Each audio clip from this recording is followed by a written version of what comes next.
Okay, so beginning our day, and just kind of reflecting or thinking that what comes to mind is I think in practice and in monastic life, we have to be willing to be bored.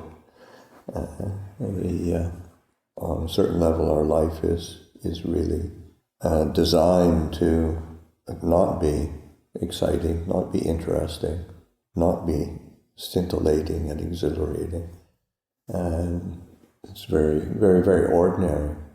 And there's a lot to be learned from that, because what starts to show up, of course, is our habits and conditioning to be seeking distraction or seeking something to a certain level exciting to do rather than just boredom.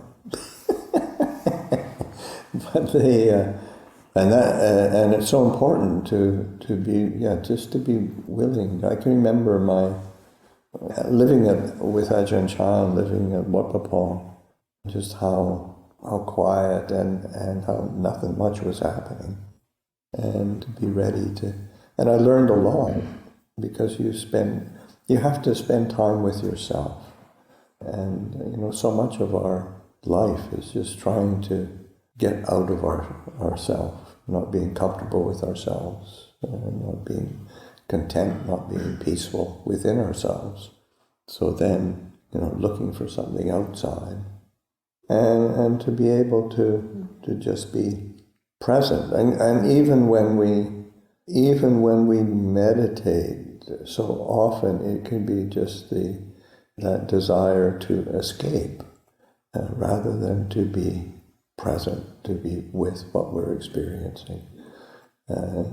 Think of the 4 foundations of mindfulness. It's just so ordinary. And the Buddha said, this is the way out of suffering. This is the way to awakening and freedom.